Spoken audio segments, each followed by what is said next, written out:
Hi అండి. My name is Sukanya. Welcome to Sukanya's home. మీకు thumbnail చూడగానే అర్థమై ఉంటుంది కదా! ఇది అట్ల తద్దెరోజు వ్లాగ్ అండి. తద్దెరోజు మార్నింగే దేవునికి దండం పెట్టుకొని తర్వాత అయితే భోంచేస్తాము. ఇక్కడ నేను గోంగూర పచ్చడి, కంద కర్రీ, ముద్దపప్పుతో అయితే భోంచేస్తున్నాను.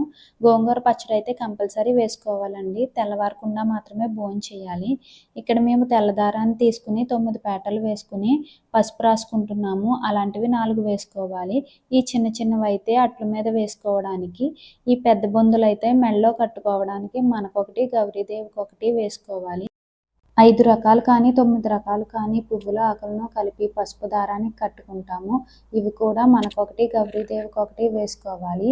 ఇవి చేతికి కట్టుకోవడానికి ఉపయోగిస్తాము. వీటిని తోరాలు అంటాము. వీటన్నింటినీ కలిపి గౌరీదేవి మీద పెట్టుకొని పూజ చేసుకుంటాం. ఇప్పుడైతే నేను అట్లను వేసుకుంటున్నాను. ఇవి బెల్లపట్లండి. దేవుని దగ్గర పెట్టుకునే అట్లను మనం మాత్రమే తినాలి, ఎవరికి పెట్టకూడదు.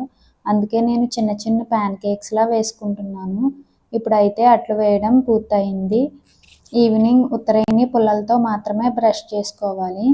ఇక్కడైతే మేము అందరం ఫ్రెష్ అయ్యి ఆవు దగ్గరికి అయితే వెళ్తున్నాము పూజ చేసుకోవడానికి. కొంతమంది అయితే కాలువ దగ్గరికి, ఆవు దగ్గరికి కూడా వెళ్తారు. మేమైతే ఆవు దగ్గరికి మాత్రమే వెళ్తాము. ఇక్కడైతే ఆవుకి పసుపు రాసి బొట్టు పెట్టి మనం తీసుకువచ్చిన అరటిపళ్ళు, అట్టు తినిపించి దండం పెట్టుకుంటాము. ఇక్కడైతే మా పిల్లలు ఆవు దూడను ముట్టుకుని దండం పెట్టుకుంటున్నారు.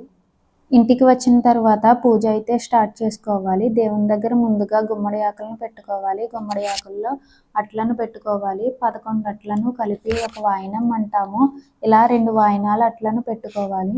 ఇప్పుడైతే నేను దీపారాజన చేసుకుంటున్నాను. మనం ముందుగా తయారు చేసుకున్న తోరాలను గౌరీదేవి మీద అయితే పెట్టుకోవాలి. తాంబూలాన్ని కూడా గౌరీదేవి దగ్గర పెట్టుకోవాలి.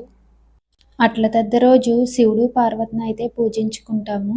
చాలామంది అయితే సపరేట్గా పెట్టుకుంటారు దేవుణ్ణి. నేనైతే ఇక్కడ పూజా మందిరంలోనే పూజ చేసేసుకుంటున్నాను.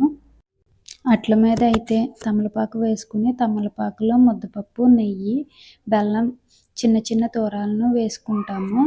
మేమైతే 5 ఇయర్స్ ఉంటాము అట్ల తద్దే. మా అత్తయ్య వాళ్ళకు, అమ్మ వాళ్ళకు కూడా 5 ఇయర్సే. కొంతమంది అయితే 9 ఇయర్స్, 11 ఇయర్స్ కూడా ఉంటారు. తద్దులు అయితే కంప్లీట్ చేయాలండి. నా తద్దులు అయితే కంప్లీట్ అయిపోయినాయి. కంప్లీట్ అయిపోయిన తర్వాత మనం ఉండకపోయినా పర్వాలేదు. ఫైనల్గా ఇప్పుడైతే హారతి ఇచ్చేస్తున్నాను. మా పాప కూడా దండం పెట్టుకుంటుంది.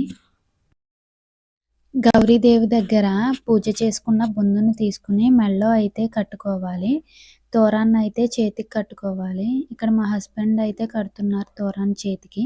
ఒకవైపు దారం చిన్నదిగా ఉండడం వల్ల కష్టమైంది ముడి వేయడానికి.